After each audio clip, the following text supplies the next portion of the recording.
Ooh, yeah, and welcome to the adult table. Happy Halloween to my fellow weenies. And we're here once again for another adult table episode. And you know why, Joe? You know why, Joe? Tell him why. Because the cream rises to the top, and we are the cream of the crop. Yeah. Dig it! We walk alone. Now, Skeletons.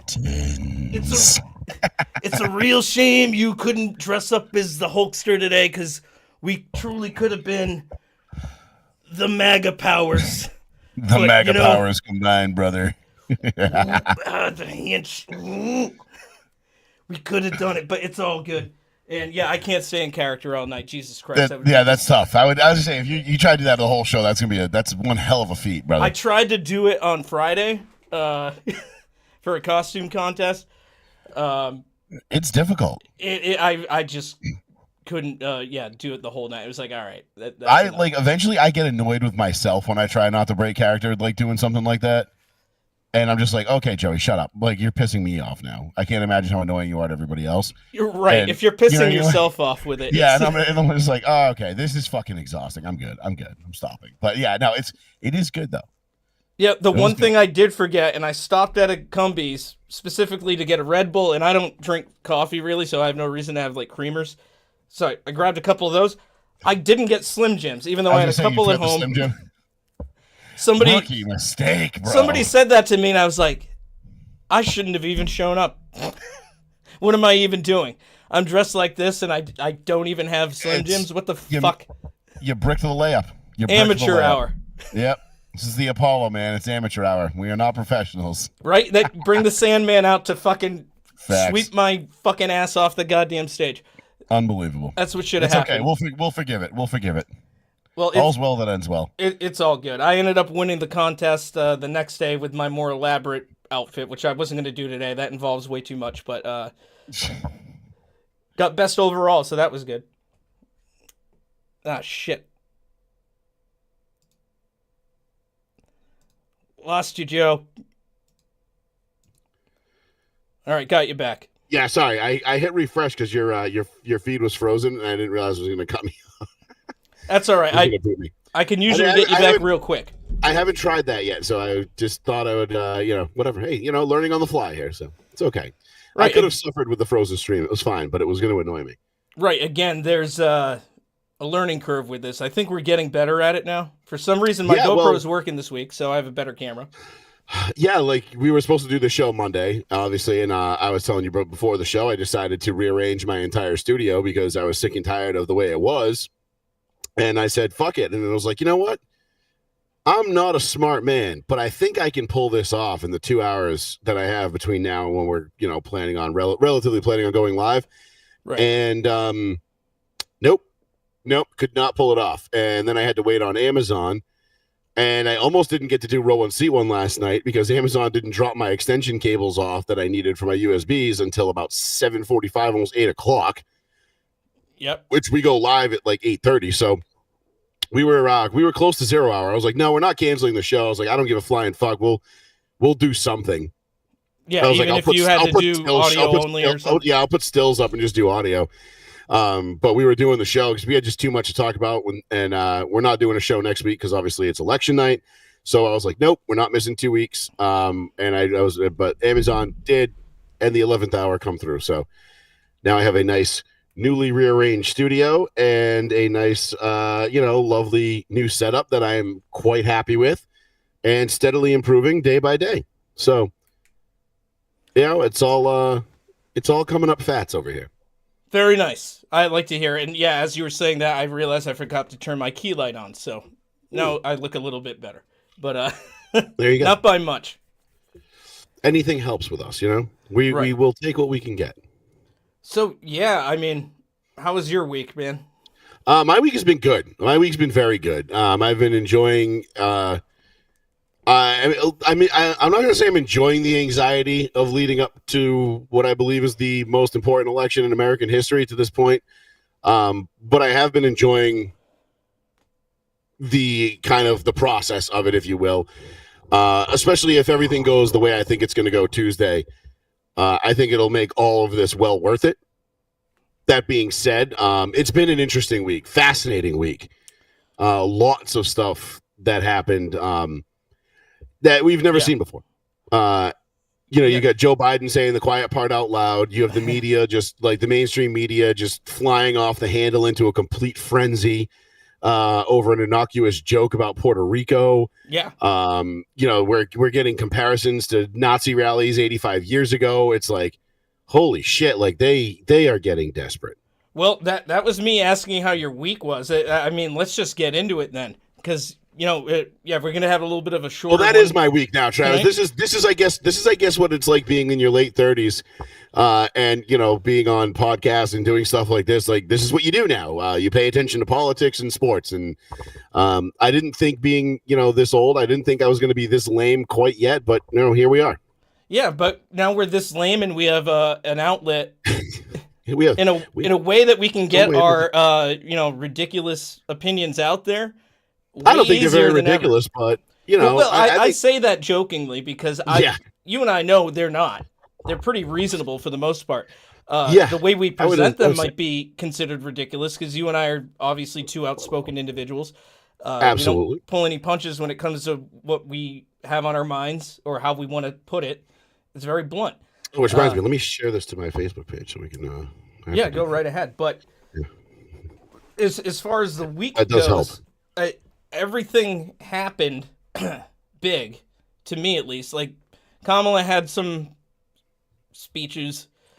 She had another disastrous interview. I don't think we really need to get into that because that's not really that big. You kind of expected that to happen. The big thing that led into what happened a couple days ago, of course, was Donald J. Trump going on the Joe Rogan Experience.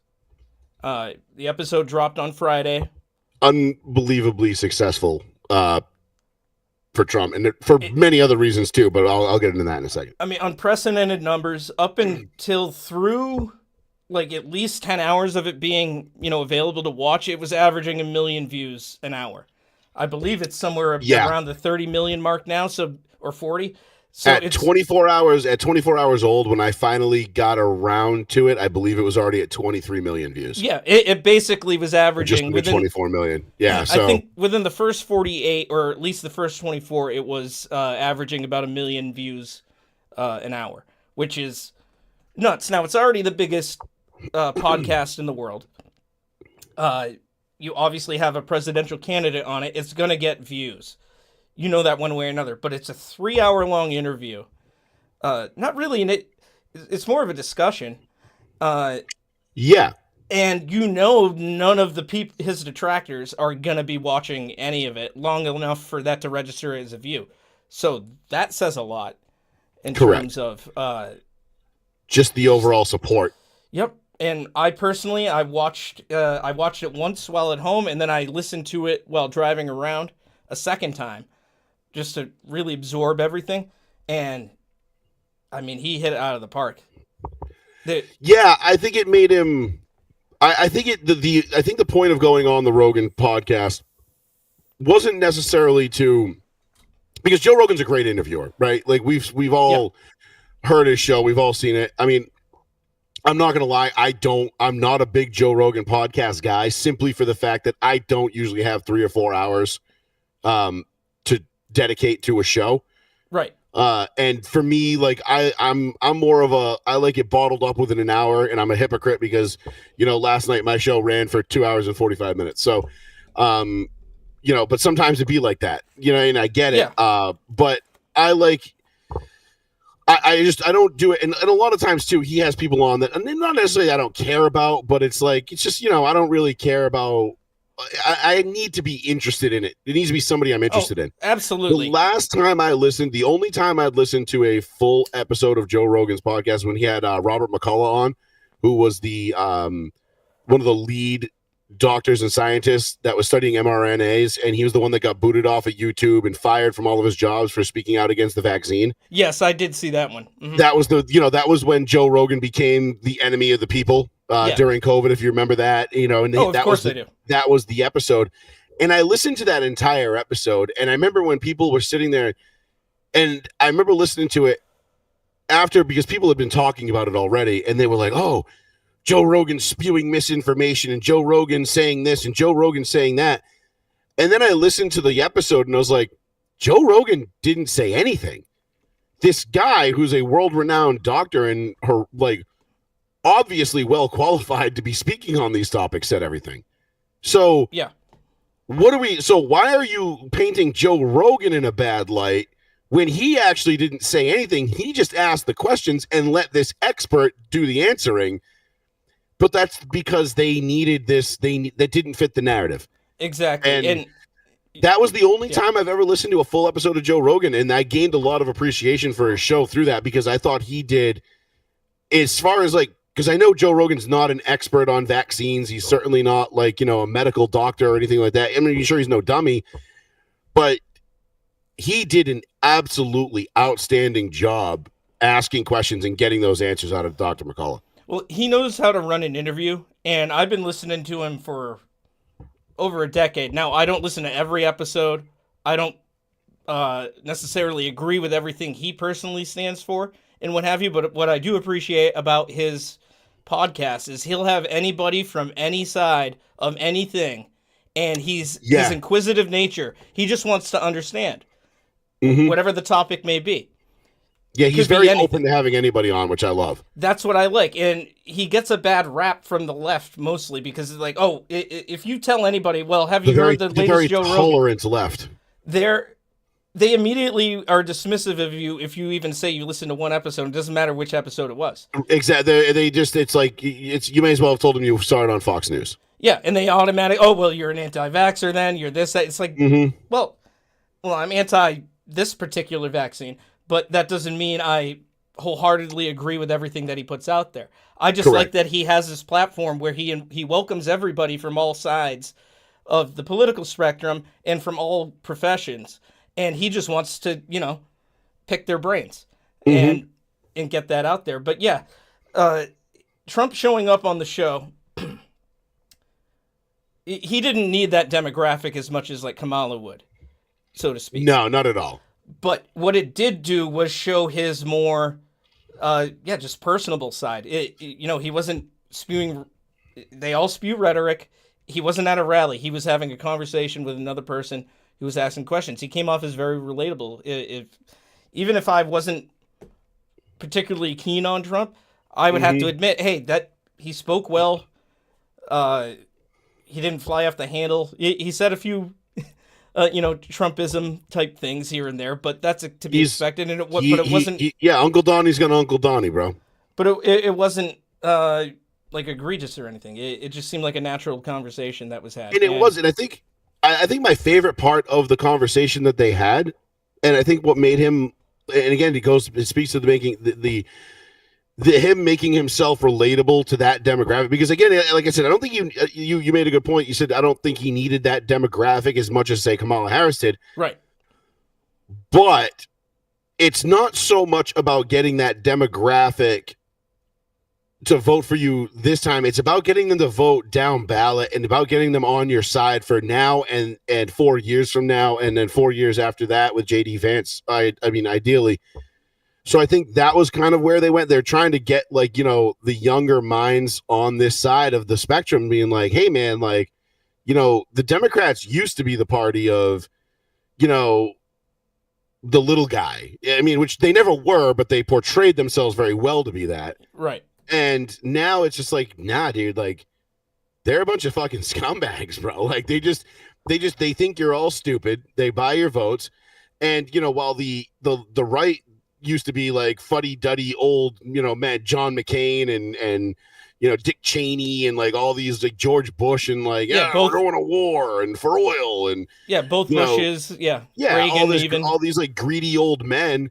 Reagan was the last cool politician the right had. You know what I mean? Last cool guy that was like, hey man, not really a politician. I'm an American. And you're like, all right, cool. I fuck with that. Mm-hmm. But the conversation that they had that I thought made him super relatable is when he started asking Joe Rogan, who he thought his hey, who do you think the greatest UFC fighter of all time is? Yeah. And they had and Joe Rogan's also you can tell Joe Rogan was almost caught off guard by the question because I don't think he was expecting Trump to start dropping names like Khabib and GSP or whatever.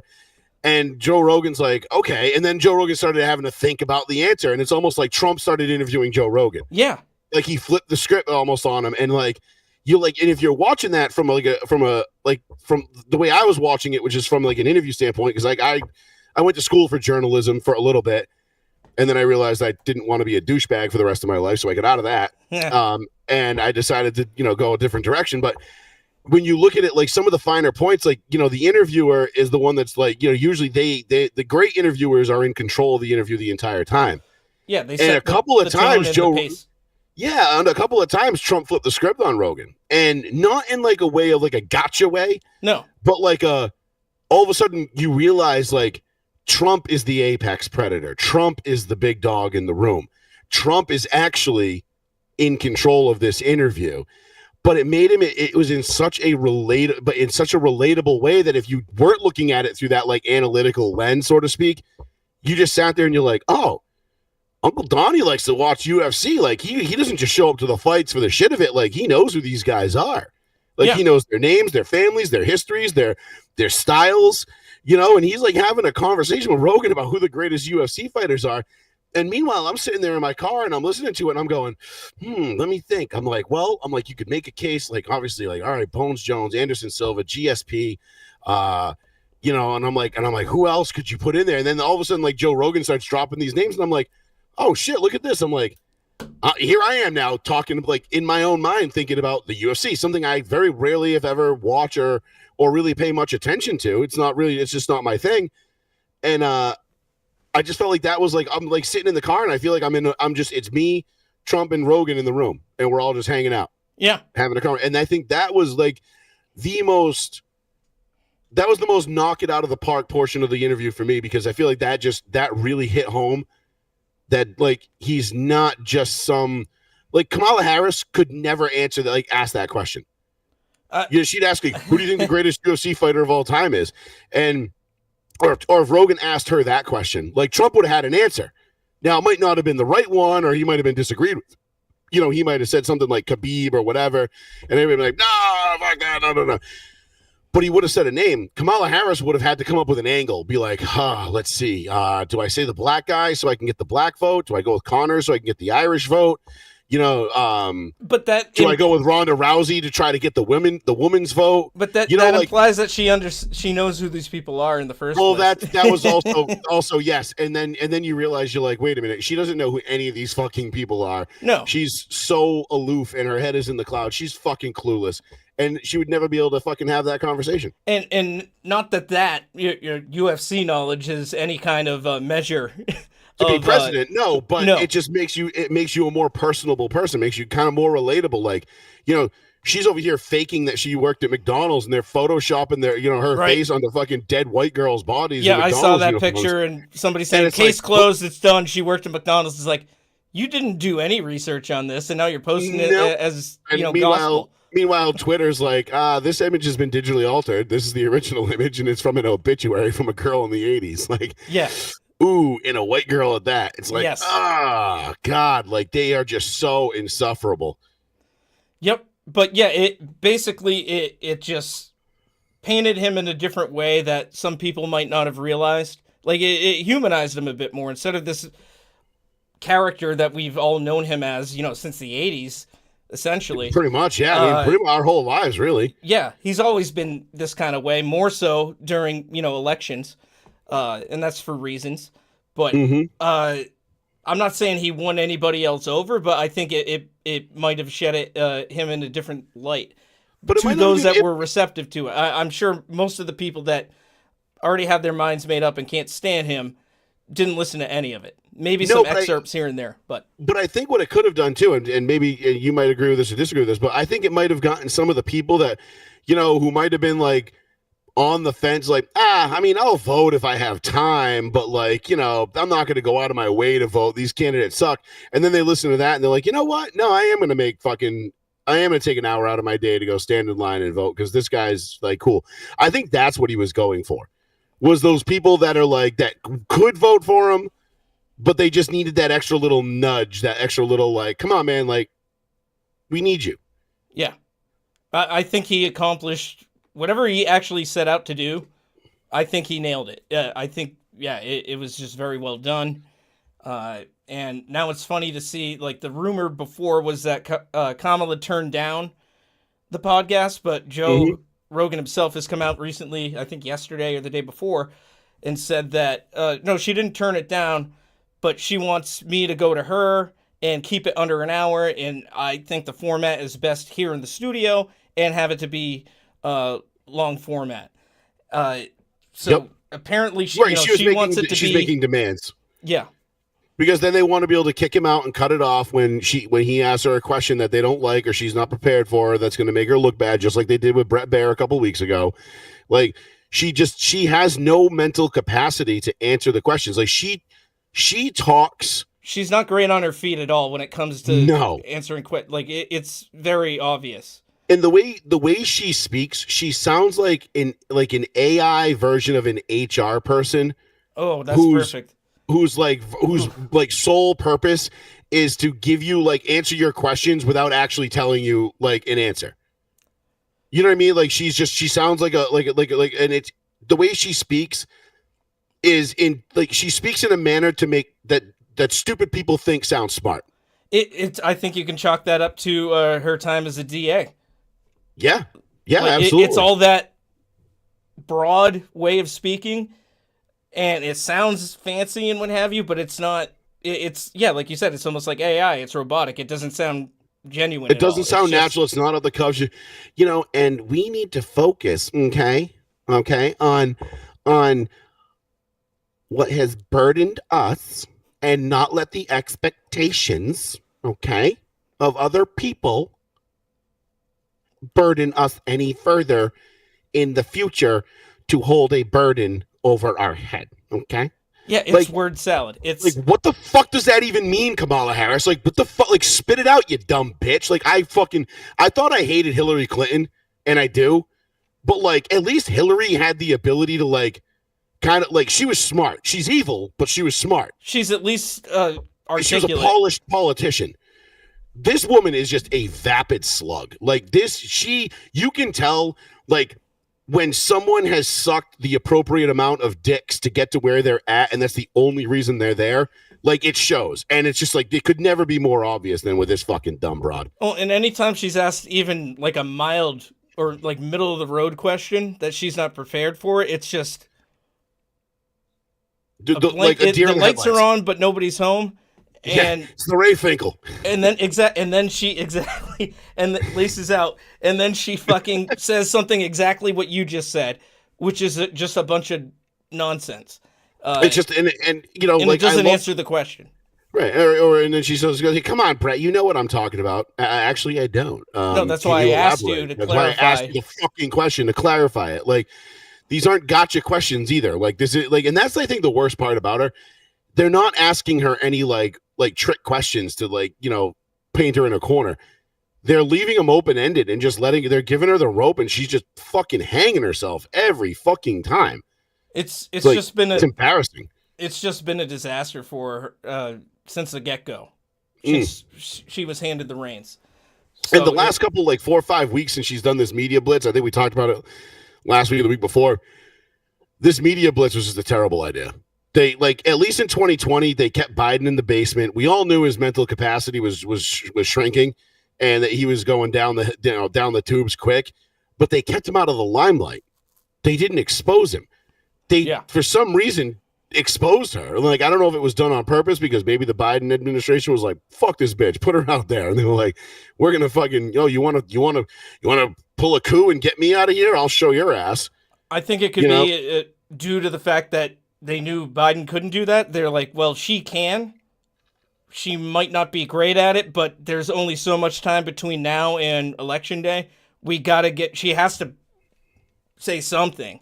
Unfortunately for her, her only platform is, I am not Donald Trump. And we discussed that last week. Like, that's it. And not only that, but it's not doing her any favors when 6 days or 7 days before the election, Joe Biden comes out and calls all Trump supporters garbage. I mean, that has got to be the biggest kick in the dick for the Harris campaign, because it doesn't matter what she says. It doesn't matter what what speech she gives or what she says during the said speech. It's everything is coming back to. But Joe Biden said all the only garbage he sees are Trump supporters. Yeah. Like, and they can try to, and the media is trying to do their mental gymnastics and bend over backwards for that old decrepit fucking loser who I don't wish death on anybody, but I will certainly pop a bottle the day that fucking asshole dies. They bend over backwards for him, and they try to there was supposed to be an apostrophe there, and he was talking about Tony Hinchcliffe, and it wasn't talking about his supporters, and he has a stutter, and it's like, dude, shut the fuck up. Like, we're not that stupid. Like, we're really not that. The only people that are buying that hook, line, and sinker are the people who are already voting for Kamala, and we're never going to change that anyway. All the rest of us are sitting here going, are you fucking serious, bro? Like, are we really? You really think we're going to believe that? Like, you really think we're that dumb? And the answer is yes, they do. Absolutely. And, that brings up another good point. Like, these people, specifically the ones that are like vote blue no matter who, they were just going to vote against Trump no matter what. They don't care about policies. They don't care about what these people are, representing, what they want to do. Or how they see the future of our country. They don't actually care about America. And that's why I don't care. Like, I got into it with some people on a friend's post a couple days ago. Apparently he lost a couple friends because of it. I've been going hard in the paint on Facebook, and I don't care who's catching strays. But I said it in there too. I was like, look, I don't care anymore. Like, I'm not going to say I respectfully disagree with you anymore. If you're I'm done. I'm done with that. Yeah, I'm done with the respectfully disagree. It's no, fuck you. Yeah, the gloves have been off for a while. Like 8 years of being called the worst thing ever, all the worst things. Yeah. Just based on who I voted for and what I believe in. Oh yeah, or what you believe in, or the fact that the fact that you believe that Americans, like a 20-year-old nursing student shouldn't be raped and murdered while out for a morning jog by an illegal immigrant. That makes you a fucking bigot. So. If that makes me a bigot or a racist, then, I just, dude, I don't know. Like, I don't know what to tell you. I guess I'm a bigoted racist then. And I don't fucking care.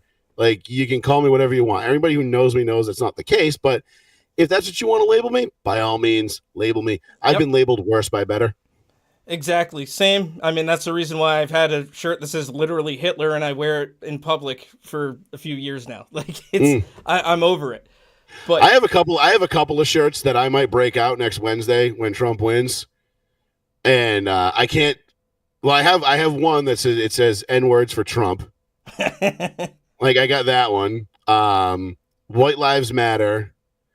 Like, I'm trying to think of what the most offensive shirt I can wear for Victory Wednesday is going to be. I'm sure you'll figure it out. I know I will. I always do, but it's going to be fun. But yeah, that's the thing. It's. The disingenuousness on that side, it's palpable. Well, that's the thing. And they're so far beyond having the ability to be embarrassed by their hypocrisy. Like, they just don't care anymore. They're like, yeah, we don't give a shit. Like, they're just going to keep lying. They're just going to keep saying the same thing over and over and over again. Like, lie often, lie confidently, and eventually it becomes the truth. So it's the George Costanza method. Exactly. It's not a lie if you believe it. Exactly. And it's like, well, no, that's not entirely true, but I like where your head's at. But or also, if they, just gloss over things, like you just said, they were being very apologetic and saying, "Oh, Joe Biden meant this when he said that." They continuously take Trump out of context, like, "Oh, he said he's going to be a dictator on day one." He said that as a joke, like, "Oh yeah, on day one I'll be, and I'll lock up all the people that try to fuck me over." But then it's business as usual. But then day two, it's business as usual, yeah. Or it's going to be a bloodbath if I don't win. He said bloodbath in the context of the auto industry for that specific part of the economy. Or the very fine people, or the suckers and losers, or that's an awful lot of money for a Mexican. Like, all these fucking bullshit. All things that are recent and easily disproven, and they continue to say that, no, that's how he said it and that's what he meant. It's like, you didn't watch any of the actual footage. Like, yeah, like the other one that comes up, keep seeing is like, well, what do you think he said that the enemy is within? And I'm like, well, yeah, like, the enemy's within our own government already. Yeah. Like, if you not, that's exactly what he's been. What do you think he's been like? Well, Always has been. what do you think? Is like, well, no, he's been saying that since fucking 2016. Like, what do you think drain the swamp meant? Yeah. Like, what do you think that meant? Like, we're gonna drain the swamp and expose all the good people that are living in it. Like, no, we're gonna expose the enemy that's within the swamp and get them the fuck out of here. But like, what are you fucking? Are you dense? They But are. Well, or they're intentionally obtuse, I think, is what it comes down to, because I listed off on a Facebook post, again, going back to a Facebook post, the names of, Laken Riley and Jocelyn Ungery and the people, a couple other people who've been killed by illegal immigrants. And they were like, oh, people, all my friends think that, immigrants are great. And I'm like, okay, cool. Like, why don't you go tell these people's parents who've been killed, raped, and murdered by illegal immigrants that illegal immigrants are great. He's like, Yeah. where'd you get that list? He goes, I don't even know who any of those people are. It's probably some fucking Fox News list. And I'm like, dog, that's the name of like 4 dead people, like off the top of my head. Yeah. Like dead people who are buried in the ground because their heads were like caved in by fucking illegal immigrants. And you think it's some fucking Fox News list? Like, you're a fucking clown shoe wearing ass motherfucker. Like, get out of my face. Mm-hmm. And that's the same person that'll make a huge deal when a police officer, justly shoots somebody for, trying to escape. It, like that guy. yeah. Which name one, doesn't matter. We can go off on all But of no, them. I do think you're right in that I do think I have a point too in that a lot of these people are that dense, but I think most of them are aware, but they just don't acknowledge it because they're too far deep. Well, they can't, because if they do, then their whole world comes unraveled. Mhm. It's the old adage that when you get into an argument with a liberal, just remove the emotion from their argument and they're left with nothing. Yeah. And it's all it comes down to. Once you remove the emotion and they're like, well, we need to do this, this, and this. It's like, okay, cool. But who's going to pay for it and how much is it going to cost? You know what I mean? Like, there's a very simple, like, easy way to derail pretty much any liberal socialist argument. And because at the end of the day, it comes down to, well, we have plenty of money if we just tax the billionaires. Like, no. Like, we already take in an enormous amount of tax revenue. Mm-hmm. Like, what are you going to cut? Oh, we're not going to cut anything. We need more program. Like, oh, okay. So you want more taxes is what you're saying. Like, okay, gotcha. Yeah, and they claim to, dislike the government just as much as, we may, but everything that they want is Nobody dislikes the government more than me. I can promise you that. You know what I'm saying, though. Yeah. Like, you and I, like, if we had to take like a test of like, cartoon characters, like, we would come up as Dale Gribble all the time. oh, absolutely. Pocket Sand. I was about to say that too. Jesus Christ. Rusty Great minds, brother. Shackelford. Yep. Oh, my But, God. No, Love it. it's just it's nuts. The mental gymnastics they have to do is insane. But It is they're too wild. far gone, and It's that'll fun, bring. it's fun to watch at times. I won't lie. It is, and keeping within that context, and moving on to the next big thing that happened, the MSG rally that Trump just had on Monday. Wow, the amount of people that showed up for that. In New York City, Yeah, like, to sit there at the hallowed grounds of MSG, to have that many people show up for a Republican candidate is something I never thought I'd see in my now lifetime. granted, he has a big history there, of course, Absolutely. but yes. That's his hometown. However, yes, for a Republican candidate, you got 100,000 people over that showed up, people waiting to get inside, packed like sardines inside the garden. That's just ridiculous. And I didn't watch the whole thing. I watched bits and pieces. But of course, I did watch Tony Hinchcliffe's segment. And that's like what's getting the most negative press out of this right now. And Because it's the only thing they have. What are you expecting from the guy who runs like easily probably the best comedy podcast in history? Like, Kill Tony is fucking amazing. That's such a good it's concept. phenomenal. Such a great idea. So many great new comics have been found that way. And it's just really enjoyable. But he's a roast comic, so he gets up there and he does what he does. The the comment he made about Puerto Rico, he said a bunch of different things. That was the one that they're glomming onto the most. He didn't say that. Now, his joke was about how Puerto Rico has a bad trash problem, and that's been known for a long time. Even the Democrats have acknowledged it. It's funny. I Googled it last night while we were on Row 1 Seat 1, and we were talking about this, and I Googled it, and every article that came up was like, Puerto Rico and its trash disposal problem. So-and-so's, legislation leads to issues with trash disposal. And it's Puerto Rico is becoming an island of trash. Like everything was every article from it went dated back for anywhere from 2016 to 2022. Yeah. So, which is all these articles about fucking how Puerto Rico's fucking horrible and trashy. Right. And I've been there a couple of times and it is pretty dirty. I haven't myself, but I know plenty of people that have, and yeah, it depends on what section you go, but it's not a huge island. So where else are you going to put this stuff? They have to find other options. But what he said isn't false, and also he wasn't saying that about the people. It was about that, and some people in the crowd cheered, some booed. He got some reaction, and then 2 jokes later, it was about he made a Diddy reference. Because how Hillary and all them and Kamala seem to have ties to all that, and then he got the crowd back.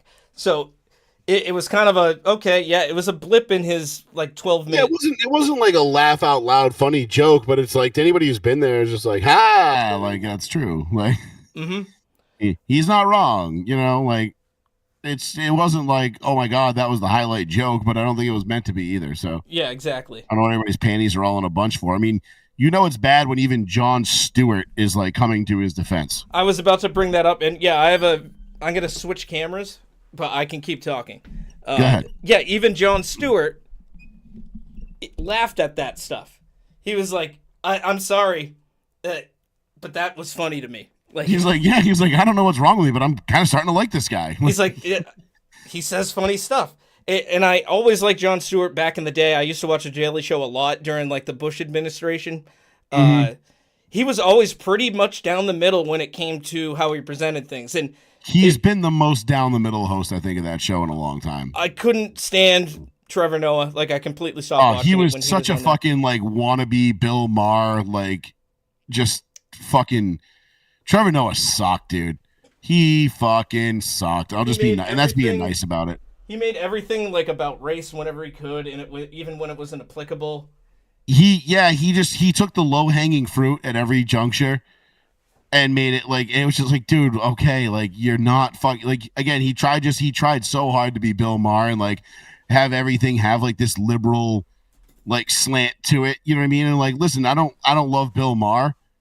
As far he's a lib, he's a fucking hardcore lib, but Bill Maher's at least funny.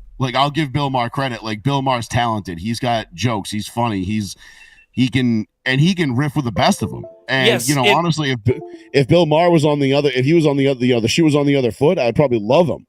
But and he can also admit when he's wrong. Talent. Yeah, that's kind of a thing too. Bill Maher will come out and be his thing is always I'm still a liberal. He's like, y'all are just crazy now. And that's his shtick, which is but then he goes off on these tangents and he's like, well, Trump is a Nazi after all. And you're like, okay, dude, come on. But he does take the low-hanging fruit from once in a while. But for the most part, Bill Maher is funny. Trevor Noah just tried so hard to be him, I felt and I'm just dude, shut up. You suck. Right. Absolutely. All right. Yeah, I should be back now. There you go. Yep. Now you're looking good. Good to have a backup. But, even when you got somebody like Jon Stewart who just came back to that show, even admitting it and saying, look, what did you guys expect from Tony Hinchcliffe? Whether you knew him or not, all right, benefit of the doubt. Let's say you've never heard of him and you don't know who he is or why he's there, or that he's a comedian. Okay. But at some point, that wasn't even his first joke. At some point during the first minute of him speaking, you should realize what he is, at least. Yeah, what his purpose is here. And he's here to fill time and make you laugh. And they just ran with that, acting as if he speaks for all Trump supporters and Trump himself, and saying Puerto Rico is and its people are trash, are garbage. It's a floating island Right, garbage, which is and all not the the people. case. No. Not the case at all. We knew that. And again, that's what we started the show off with Biden, and then Biden piggybacked off of that. And was like, the only garbage I see are his supporters. Now somebody get me some goddamn tapioca. Yeah, so they can say that Child to directly sniff. and say that directly about the voters. And that's fine. But somebody can make a joke that isn't even remotely close to what they're making it out to be and say Trump said that. It's like, what are you talking about? Well, no, he didn't. We all saw the clip. It actually wasn't Trump saying it at all. They're like, no, he said it. I'm telling you, seriously, watch it. Yeah. Watch it closely. He's speaking on behalf of Donald, okay? And it's a one thing to attack your political opponent. It's another to attack the voters themselves. Say what you will about Trump. He hasn't said anything negative about people that are going to vote for Harris. No, because he's hoping at some point they'll be his voters. Because he's smart enough. He's not going to... Yeah, it's called playing the game, baby. He's not going to try and bully people into that sort of thing. He's trying to portray himself as an America First candidate, which means I support all Americans, all 365 million of us, or whatever there is now. Yeah. And he's like, I'm not just catering to the 80 million plus that are going to vote for me. No, there's still another 200 and whatever fucking 70 million that are going to vote, that need to vote, like that care, that are going to be affected by me. So I want them to on board too. Yeah, and he's not going to pander to anybody, like Kamala going with her fake accents here and there, or Hillary with her, I always keep a bottle of hot sauce in my purse. And the sun will rise tomorrow. Yeah, or Joe Biden being interviewed by a black news person and saying, if you don't vote for me, you ain't black. Like, imagine if Trump said that. Well, that was on Charlemagne the God. That was on the Breakfast Club. Like that was not like some fucking haphazard show that he said that. And I think Charlemagne actually gave him the donkey of the day for that. As he should have. Still supported him and voted for him, but whatever.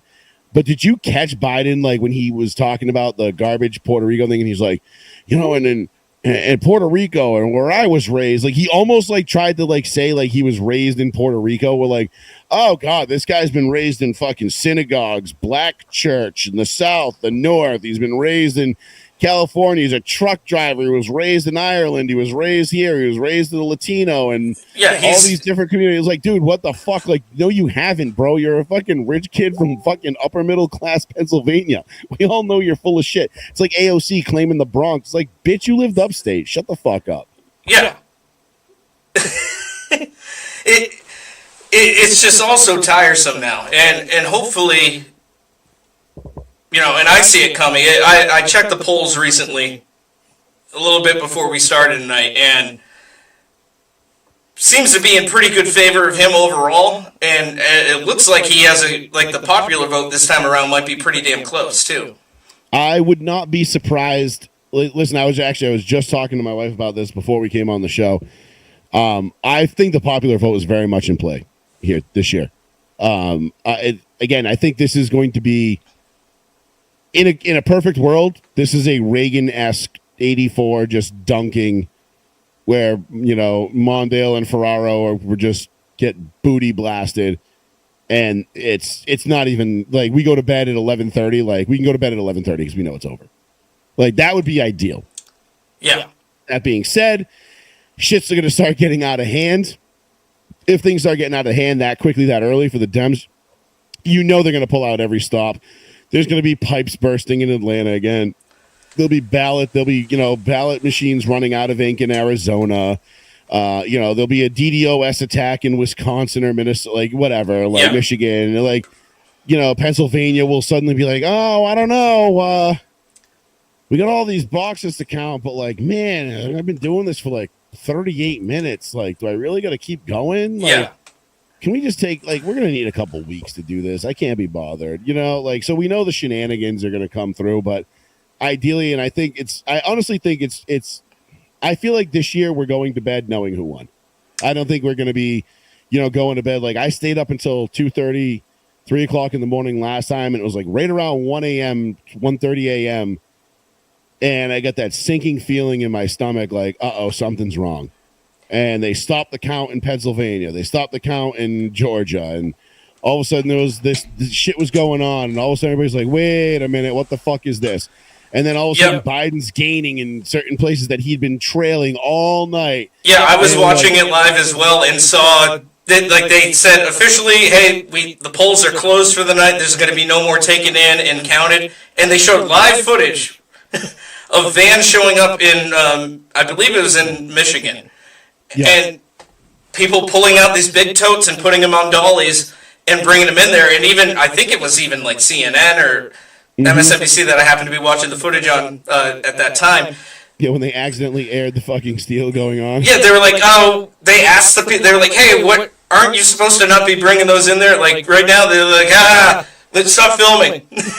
Yeah, pretty much. They were like, you weren't supposed to see that. Sorry. Shit. Look over there. Yeah, you're supposed to turn the camera around 180 degrees. The shenanigans they'll be up to their usual shenanigans on Tuesday night if things start to get out of hand. And then, again, I think, I'm going to go ahead and say, I mean, don't take anything for granted. Still get out and vote, and definitely put your ballot in the box for sure. Bring 5 people with you if you have to.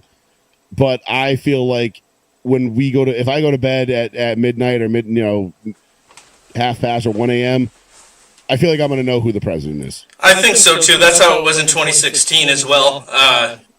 2016 took about 3 a.m, I think, because I was actually on the phone with one of our good friends, and we were talking because he had called me, and he was calling me to tell me that his girlfriend at the time was pregnant with their first kid. And as we were in the conversation of that, all of a sudden they called Florida for Trump, and we were like, "Oh my God, this could happen!" And then all of a sudden, boom, boom, boom, it was like, "Holy shit, Trump won!" Yeah, maybe I'm remembering it differently, but I went out with one of my cousins who happens to be, pro-Trump. We decided to go downtown, and we ended up at the Poor Farm, and they closed, it was like Tuesday, obviously. I think they closed at like midnight or 1 o'clock then. Mm-hmm. But they had, the results on the big TV screen over the bar there, and it seemed already like it was a lock. And I want to say Hillary conceded. It wasn't until Florida went. Maybe it was a little earlier than that, because maybe it wasn't 2:30 in the morning. I think maybe it might have been earlier than that. But I know my wife was in bed, but that doesn't say anything because she goes to bed early. So. Right. Yeah, that's not an accurate. But I distinctly remember sitting on the couch in my apartment in Fairhaven on the phone with one of our good buddies and just shooting the shit. And all of a sudden we were like, we were on the phone. We were like, holy shit. Yeah. I want to say by the time I got home after last call there, Hillary had already conceded, or she was about to go on camera and concede. But, 8 years ago, lots happened since then. But I do distinctly remember us being like the only ones there that were in favor of Trump winning. And I think there was even like a couple of those women with the pink, what is it, the vulva hats? The pussy hats? Yeah. There was a couple of them there, and they had those already? Yeah. That's wild. Because I remember that rally didn't happen until after Trump was in, I think. That was in like March. Maybe they weren't wearing that, but they were definitely looked like they were, I'm trying to think of what they had. Feminist. They probably had some, feminist fucking, they probably had some fucking bullshit, Hillary Clinton bullshit on, so. Which, you want to talk about unlikable, holy Christ. Right. Oh, yeah, and what she just said. Yeah, but how she compared Trump's rally here at Madison Square Garden to a Nazi rally that happened in the 30s. In 1939, yes, there was a neo-Nazi rally that took place at MSG in support of Nazi Germany, even before World War II had broken out officially for us. Right. And they were like, he's holding the rally at the same place Hitler held a rally in 1939. It's like, no, Hitler had nothing to do with this. Hitler was busy invading Poland. Sorry. Hitler hosted the Olympics too. Yeah, and not only that, but also, no, a bunch of neo-Nazis had a rally at MSG in 1939. Not a good look, but did that stop Bill Clinton from accepting the Democratic nomination there for presidency? No. Did it stop George Bush or Obama or I think Al Gore did shit there? MSG is one of the most world-renowned fucking locations in the world. Everybody knows where MSG is. Every basketball player in the world wants to go to MSG and drop 60. That's their dream. Yeah, every comic wants to go there. Every band wants to play there. Yeah, it's like it's MSG, dude. It's in the heart of New York. It's like, yeah, of course. And they're like, "Oh, there was a neo-Nazi rally here 85 years ago," and you're like, and that's how you can tell like they're just so desperate at this point to just throw everything. They're throwing everything and anything they have left. Yeah. Just out. They're like, "Fuck it, like empty the magazines. We got nothing. Just fucking shoot him if you got him. Like whatever you got." Some woman comes out like, "Oh, he groped me 84 years ago." It's like, lady, he's only 78. Well, he was in a twinkle in his daddy's eye, and he reached through that eye and grabbed my titty. That sperm tail slapped my nipple. Yeah. Yep, right in the nippy titty. You know, like just pow, right on the tip. But the tip. yeah, it's I'm nuts. trying to And swim up my areola. they want to compare it to that, and it's not like if it was supposed to be a Nazi rally, they did a pretty bad job in inviting a bunch of Jews who had Trump yarmulkes on and waving like, Jews for check out Trump this Nazi flags. rally. Like, wow, the Jews are even invited to Nazi rallies now and showing up. That's weird. Listen, Joe, we're very. This is not my great grandfather's Nazi party. I can tell you that. Listen, Joe, this is the great new Nazi party. Okay, very inclusive. We allow Jews, the self-loathing Jews. Yeah. Like they were there. There were people waving. The ones that tunnel under buildings in New York. We love them the most. But there were Where's people. the Viet Cong. Yeah. We call them the Jewish Kong. Jewish Kong, okay? Like I see. Some people call them that. I don't call them that, but some people call them that. I hear people call them that. You know. The great people, though. great people on both sides.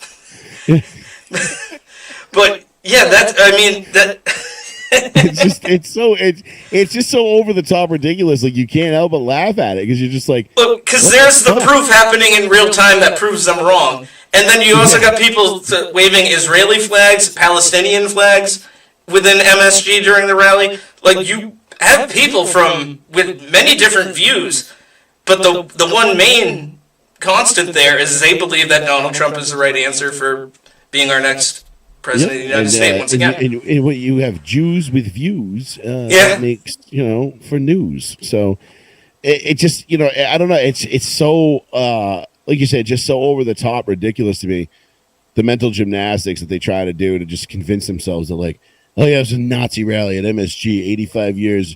It's like 85 years later. It's like, wait, nothing has happened at MSG in the last 85 years? Like, this place has been like this defunct site for 85 years. Also, it's moved locations like at least twice since then, right? I don't know. Probably. I mean, New York seems to be like a kind of place that would bulldoze. I believe that the current MSG is like the second or third iteration of it. I might be wrong, but I know it's not the first. Probably. I've been there once about 14 years ago. And pretty cool place. Oh yeah, no, the one we know now has been around for a while, but beforehand, just like the Patrick Ewing built. Yes, but like not like in our lifetime where we remember the old Boston Garden being a thing. It happened. You should drive right at it and then be like, ha. Yeah, exactly. No, it happened, before that, at least in our lifetimes. So probably. But regardless.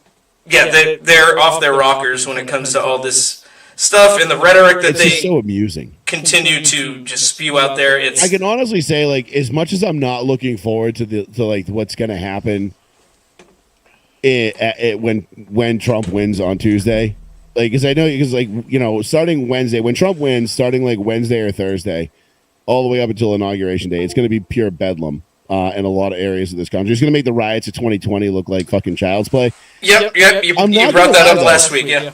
It's because it's probably going to be in like heavy leftist cities and heavy like Democrat population areas. And honestly, at that point, I'm just like, whatever, dude. Like, you're kind of just reaping what you sow at this point. Do you? If you're, a good red-blooded American, don't go all Kyle Rittenhouse and try to go there and save them. Just let the place burn. And they'll figure it out when they're done. And just like all those things that happened in 2020 that were so bad that they were responsible for, it'll be way worse than J6, and they'll still try to say J6 was the worst thing since 9/11. Oh, did you hear Kamala say that January 6th he sent an armed mob to the Capitol? Did you catch that? She said that the other day. I didn't, but I don't doubt that she armed. An armed mob. I'm like, where the fuck were all the guns? I'm like, everybody keeps calling it an insurrection. How? And I had an argument with my buddy back in the day, like a couple years ago, about this at work, and we were arguing. He's like, it was an insurrection. And I was like, so hold on. And I'm like, and I'll call him. I'll call him Ted because I don't know any Teds. He said, Ted, you mean to tell me, because this is right on the heels of having like a gun argument with him, and like we were talking about how this is the most armed population in the history of the world, and I'm like, goddamn fucking right it is. Isn't it great? I was like, if there ain't a 2-to-1 ratio of firearms in your house, you are fucking up, sir. I need a gun in every room in my house, at least one. Like, I like to have multiple guns in every area of my house, because like, what happens if I'm over there and somebody breaks in? I don't want to have to run over here to get my 12 gauge. Like, no, I just want one over there. Like, cool, Yeah. See you later. But anyway, we were talking about how this is the most armed, civilized country in the history of the world, and I'm like, you goddamn right. And then we're talking about January 6th, and so I go back. I'm like, Ted, you just said that we were the most armed civilian population in the history of the world, right? You're like, yeah. And I was like, and you just said that this was an insurrection, right? Yeah. I said, so don't you think if we were the most armed population in the history of the world, that we might have brought at least a gun to the, part where we were going to overthrow the United States government? Right. He was like, well, that's not like there was no guns. Like, all they did was walk through the Capitol because the Capitol Police were like, come on in, just try not to wreck the place. Yeah, after they broke a few windows, but that was it. And there was don't get me wrong, there was some people that got out of control. Yeah, You know what I mean? absolutely. But they were probably all feds just fighting other feds, which we all know that is absolutely the case now. Yep. And no one's ever asked, Kamala Harris, like why she was at the DNC that day and about the pipe bombs and everything else. That's a whole nother fiasco, but it's a whole nother show. And, but like you would think that if we were going to overthrow the United States government, we would have brought one of like the 500 million guns that civilians own in this country. Yeah, the ones that we own because of the Second Amendment for this reason, for that reason to face the government. And then Kamala comes out and she's like, "Oh, he sent an armed mob," and I'm like, "Who was armed besides your Fed buddies?" Like, I mean, there was definitely people with guns in the crowd because we know the Feds were there and they were definitely armed and they were inciting it. Yep. So like, but other than that, like, who was armed? Kamala, please elaborate. But no one pushes back on her. Like that's the fucking that part that pisses me off is whoever's doing these interviews, who was doing that interview didn't be like, wait, hold on, they were an armed mob? Like where were the guns? Yeah, and at what point did they actually... You know what I mean. And at what point did they actually try to overthrow the government in any way? They took a walking tour. They didn't start trying to hunt down people within the building, government workers, and hold them hostage and started making demands. The only person shot and killed on that day was Ashley Babbitt. Yep, by an inept guard. Who is actually now the chief of the Capitol Police, believe it or not. How? He was promoted. Because nepotism runs rampant in government. Because before J6 happened, I don't even like calling it that either, but it puts too much importance on it because it really wasn't anything. It does. It really But wasn't. before that day, he had already been reprimanded because he had left his firearm in one of the public men's rooms in there, like on the counter where the sink is. I would blame him for that, but I've got friends that have done that before, so I can't really get mad at it.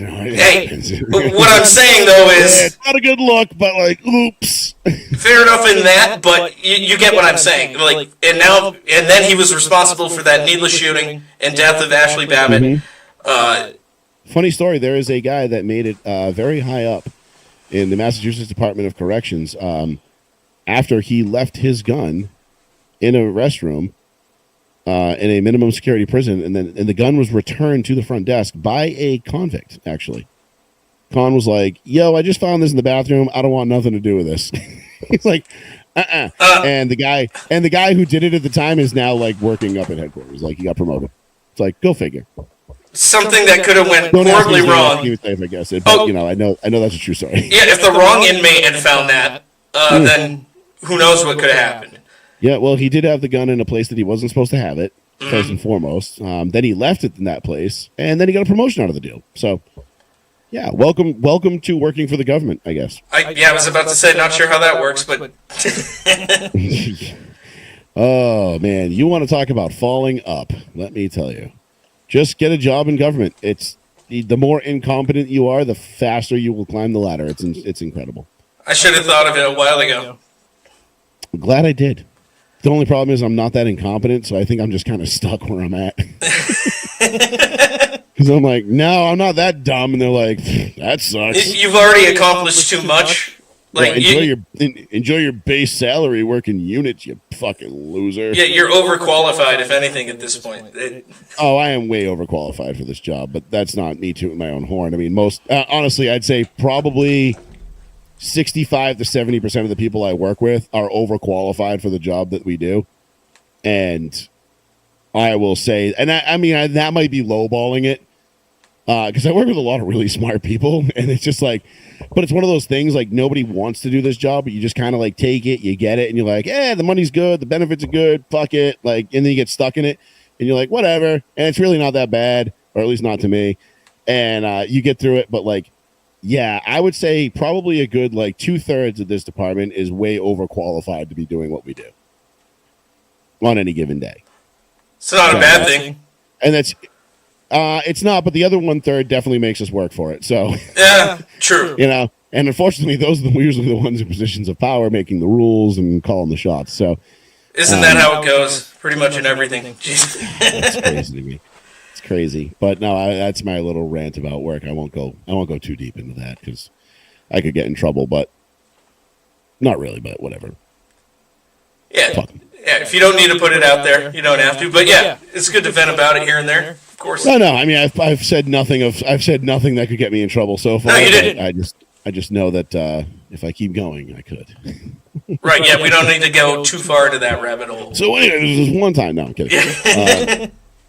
But anyhow, what else do we have left? Because I got to get out of here in a few minutes. But Oh, yeah, just the one thing I wanted to bring up I was... think we had one thing left, right? Yeah, and it's, not political at all. It's more of a nostalgia thing, but Love it. yeah, Sunday was the 20th anniversary of the Red Sox winning. Yes. It was, Game 7. That was the anniversary of that day, right? Or is it the World Series? I believe it was the World Series anniversary Okay. of Sunday because the ALCS took place earlier in October. Right.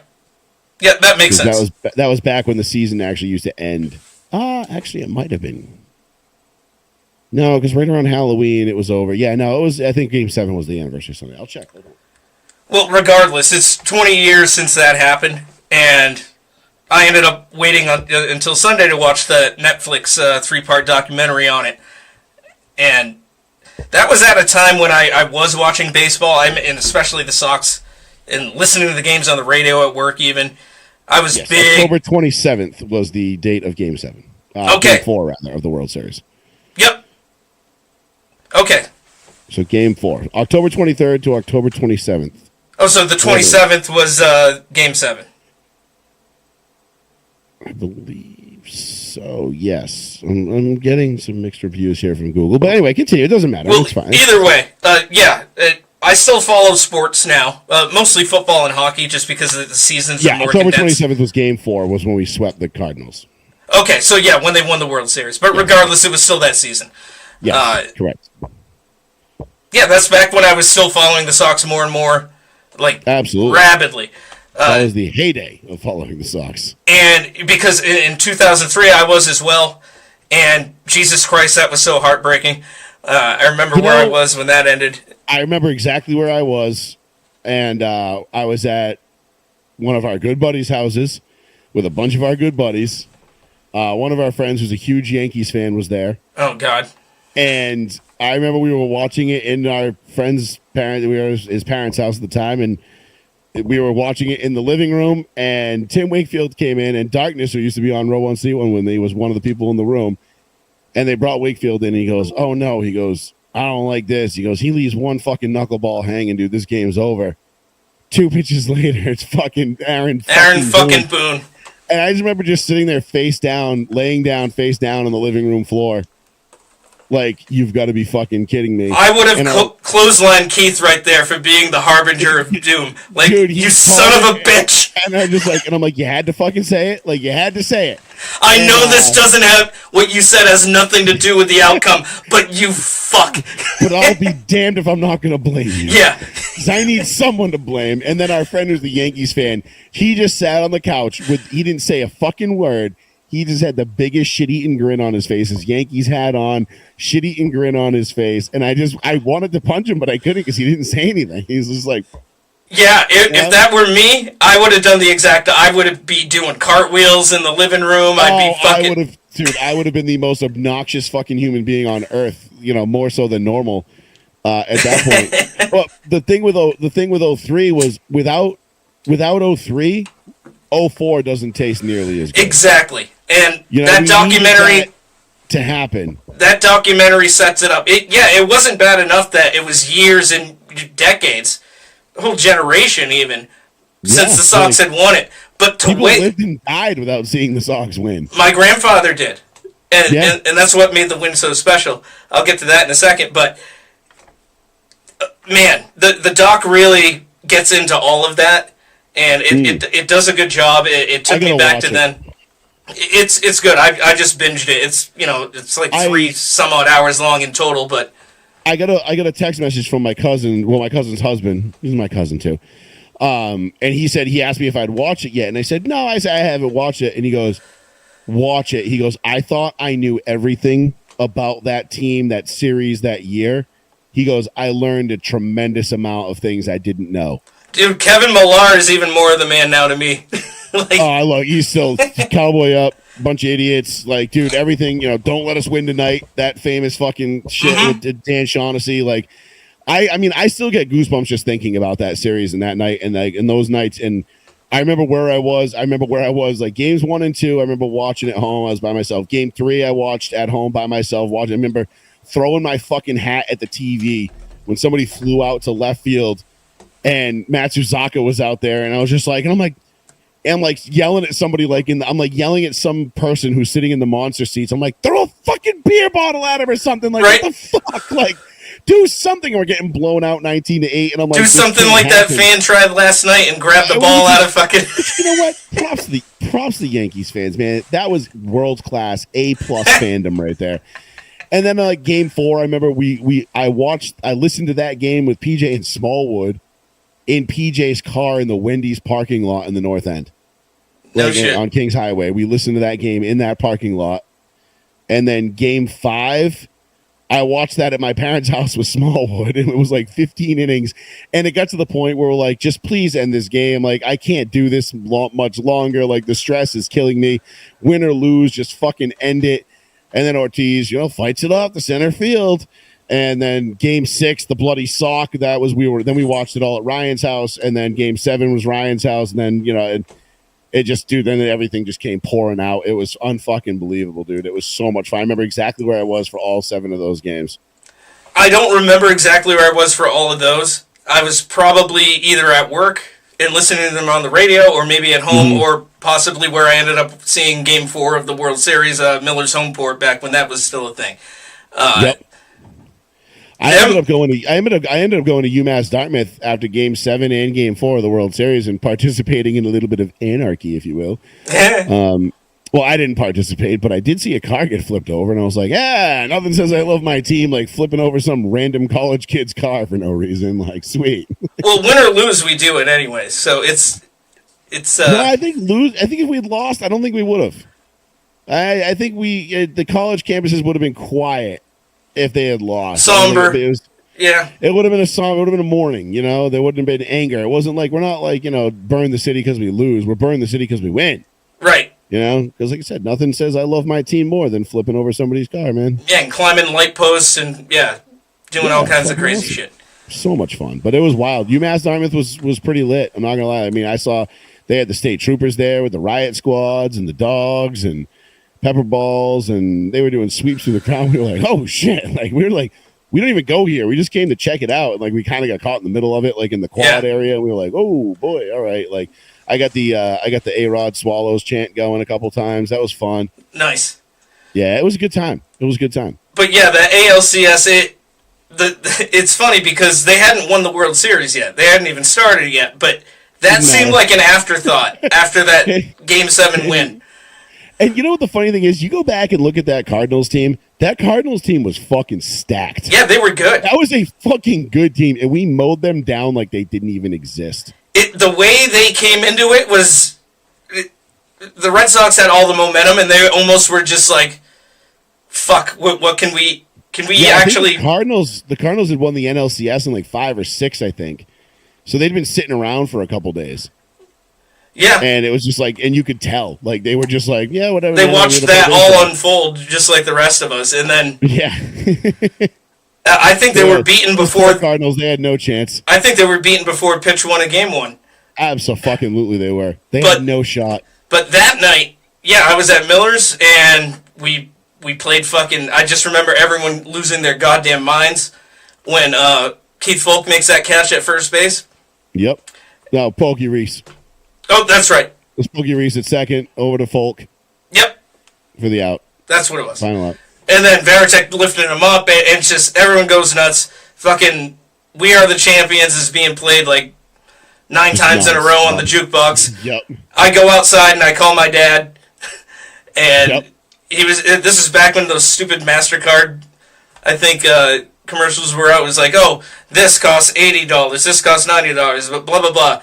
But the moment or the experience is priceless. He was like, you know, my dad didn't get to see them win, and he grew up seeing, you know, Ted Williams play and all that, and now I get to see him, and my son gets to see him, and you call me. He's like, that's priceless. He's like, that makes it all worth it. It was the first. I remember the first. As soon as they threw the ball over to Pokey Reese, Pokey Reese threw it over to Folk.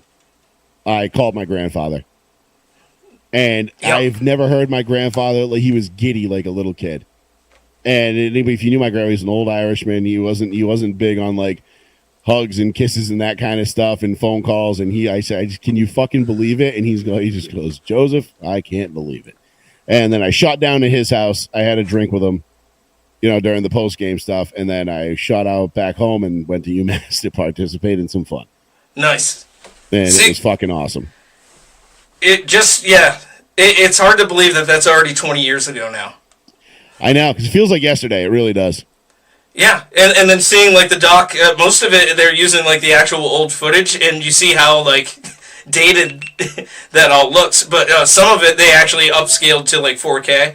HD was still very new back then. It was not a very common thing people had in their houses. I was still watching that shit on a tube TV. Oh, yeah, same. CRT, I didn't get a flat screen personally until, like, 2011.